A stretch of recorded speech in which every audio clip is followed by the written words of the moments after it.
Halo teman-teman CPNS, balik lagi bareng aku di YouTube Teman CPNS. Nah, di video TWK CPNS part 1 ini kita bakal bahas tips dan trik penting biar kamu makin jago ngerjain soal TWK. Mulai dari cara baca soal yang benar sampai ngeliminasi opsi jebakan. Kalau kamu lagi serius nyiapin diri buat lolos CPNS sih, pastiin nonton sampai habis karena ada beberapa poin yang sering dilewatin peserta lain. Oke, tanpa basa-basi, langsung aja kita mulai. Let's go.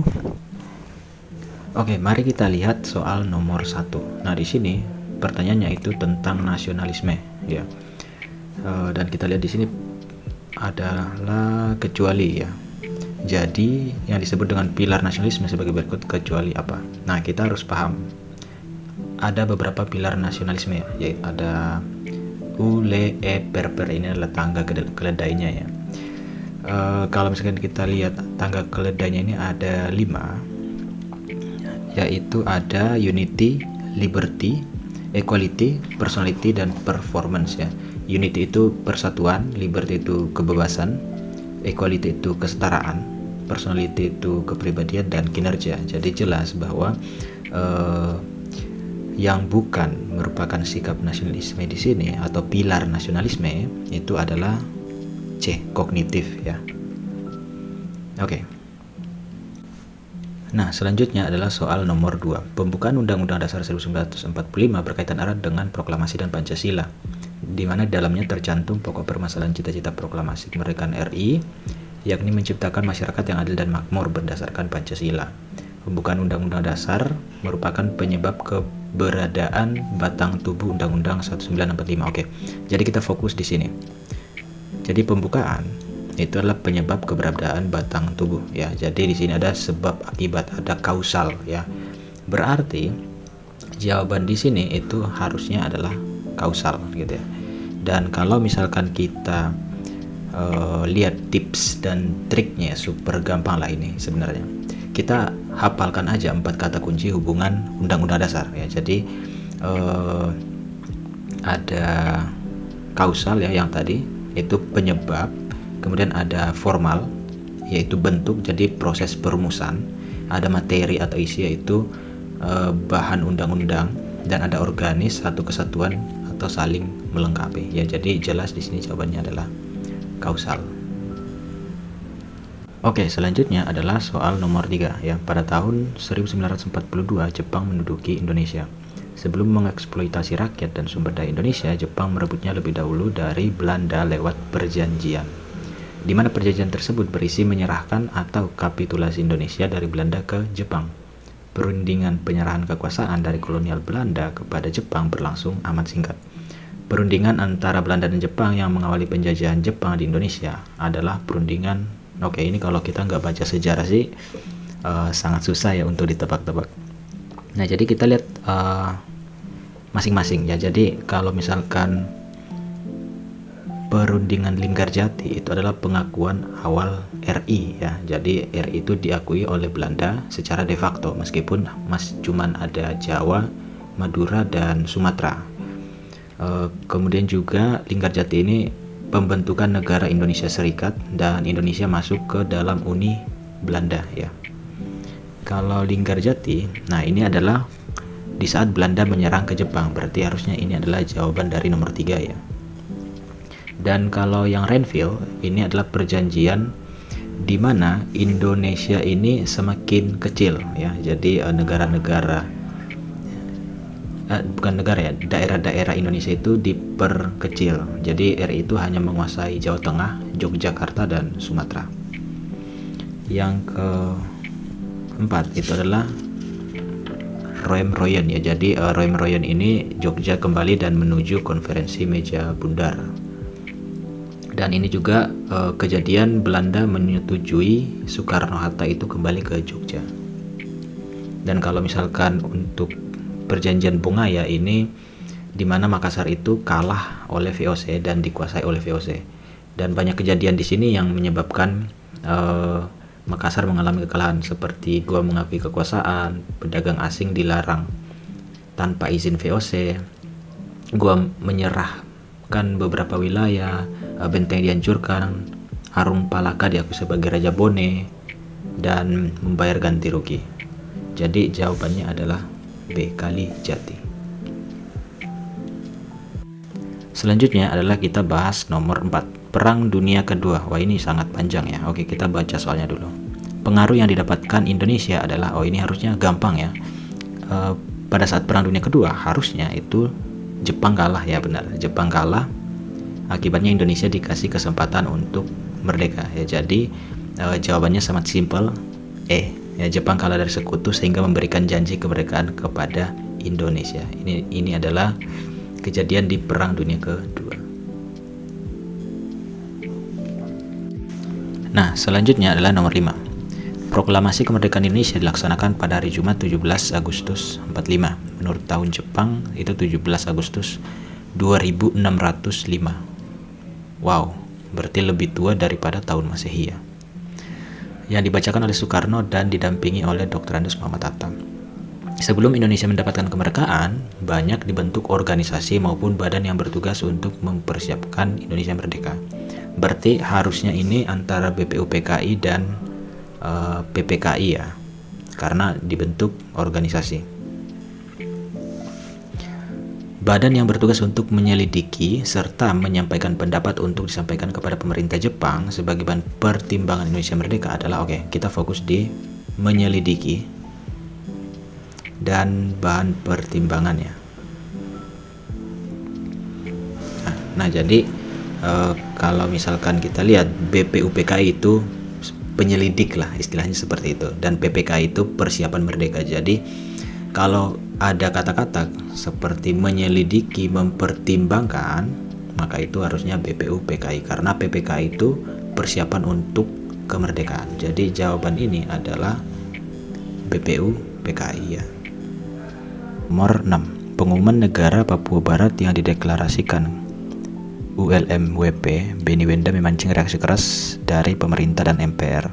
Benny Wenda mendeklarasikan diri menjadi Presiden sementara Papua Barat mulai 1 Desember seraya menolak segala aturan dan kebijakan dari pemerintah Indonesia. Ya, jadi kita bisa lihat di sini menolak ya, berarti Papua ingin memisahkan diri dari Indonesia dan ini merupakan ancaman terhadap keutuhan NKRI. Nah, oleh karena itu harusnya pada kasus ini bertentangan dengan sila keberapa? Ya, jadi ini wajib di sila ketiga ya, karena sila ketiga itu kan persatuan Indonesia. Nah, tips dan triknya teman-teman, jadi kalau misalkan ada kata-kata separatis, memisahkan diri, keutuhan NKRI, persatuan bangsa, harusnya sila ketiga ya, berkaitan dengan sila ketiga, karena sila ketiga ini menjaga NKRI tetap utuh gitu. Lanjut ke nomor 7. Orde Baru adalah sebutan bagi masa pemerintahan Presiden Soeharto di Indonesia yang menggantikan era Soekarno. Lahir diawali dengan dikeluarkannya surat perintah 11 Maret tahun 66. Orde Baru bertujuan meletakkan kembali tatanan seluruh kehidupan rakyat, bangsa, dan negara pada kemurnian pelaksanaan Pancasila dan Undang-Undang Dasar. Dilihat dari historis kelahiran Orde Baru merupakan upaya pemerintah menegakkan pemerintahan yang bersifat A. Demokratis berkeadilan, B. Konstitusional demokratis, C. Diktator, D. Demokratis Pancasilais, E. Feodal oligarki. Ya, jadi ini cukup membingungkan, karena kalau misalkan kita lihat realitanya, mungkin banyak pihak yang berpendapat bahwa itu diktator atau feodal oligarki gitu ya. Tetapi untuk soal seperti ini kita jangan menggunakan analisis sejarah yang kritis. CPNS itu kan menguji versi normatif gitu ya. Jadi apa yang diklaim pemerintah pada masa itu. Dan karena Orde Baru ini menekankan demokrasi Pancasilais dan penataan konstitusi, maka jawaban yang benar adalah konstitusional demokratis. Jadi penggabungan dari penataan konstitusi dan demokrasi Pancasila. Jadi jawabannya itu adalah B ya, konstitusi demokratis. Ke soal nomor 8. Pada fase anak mulai bicara, orang tua seringkali kesulitan menjawab pertanyaan yang ditujukan oleh anaknya. Nah, ini sangat panjang.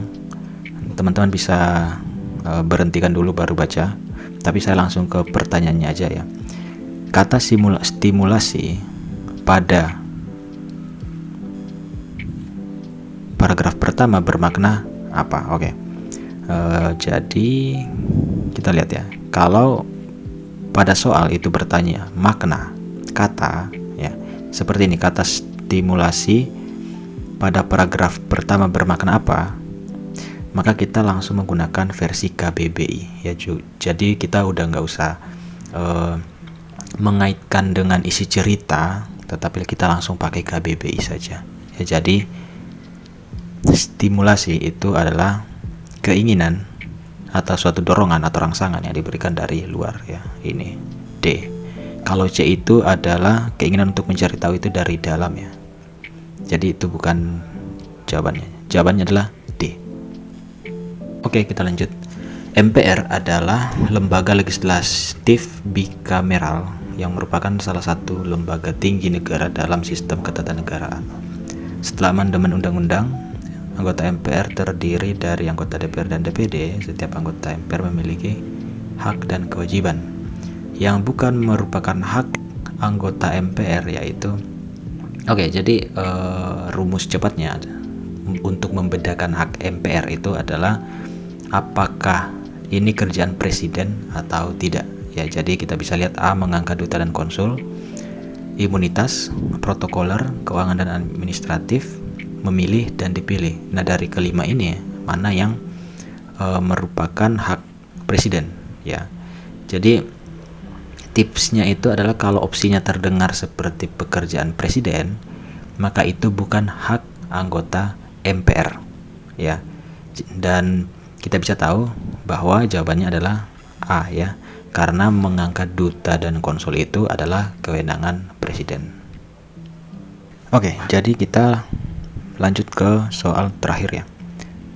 Undang-Undang Dasar 1945 adalah konstitusi NKRI dan merupakan hukum dasar yang menjadi sumber dasar dari seluruh peraturan perundang-undangan.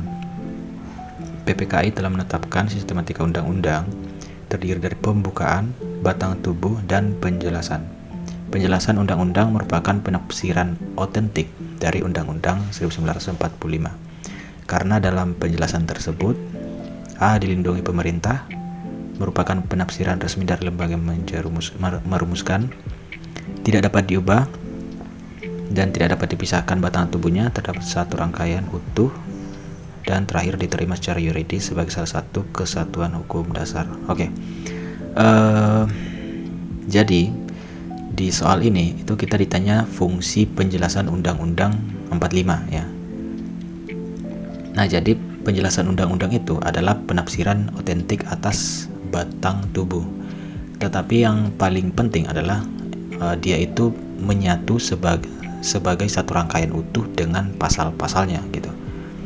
Dan kalau misalkan kita pakai trik ya, jadi konsep klasik Undang-Undang 1945 sebelum amandemen itu penjelasannya adalah penafsiran otentik yang menyatu dengan batang tubuh ya. Itu sebelum amandemen. Dan karena ini penjelasan, maka trik kedua yang kita bisa lakukan adalah kita abaikan opsi yang absolut ya. Jadi bagian C tidak dapat diubah, ini kita bisa abaikan karena penjelasan itu bisa diubah, ini jebakan. Dan trik ketiga adalah kita fokus pada kata kuncinya ya. Jadi penafsiran otentik, menyatu dengan batang tubuh, kemudian satu kesatuan dengan Undang-Undang Dasar, itu adalah langkah yang tepat. Jadi kita lihat dulu nih bagian A, apakah jawabannya benar gitu, dilindungi oleh pemerintah. Nah, ini sebenarnya salah ya, karena undang-undang itu dilindungi sama konstitusi, bukan pemerintah ya. Yang kedua, merupakan penafsiran resmi dari lembaga yang merumuskan. Ini hampir benar, tetapi juga kurang tepat gitu.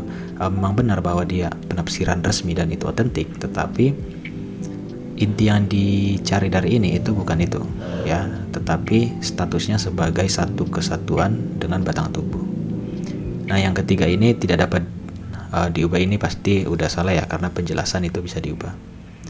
D, terdapat dalam satu rangkaian utuh dengan batang tubuhnya, ini benar ya, karena tadi yang sebelum amandemen ya.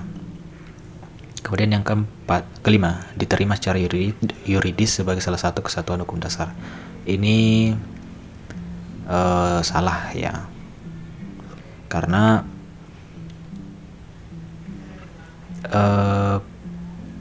penjelasan itu kalau misalkan di sini salah satu kesatuan berarti masih ada yang lain gitu ya. Jadi ini mirip tetapi terlalu luas dan tidak spesifik ke penjelasan lah, seperti itu. Oke, jadi itulah pembahasan kita hari ini. Lebih kurangnya mohon dimaafkan teman-teman. Terima kasih. Jangan lupa komen, like, subscribe, share video ini untuk kita bareng-bareng tes CPNS dan lolos bareng-bareng. Semangat!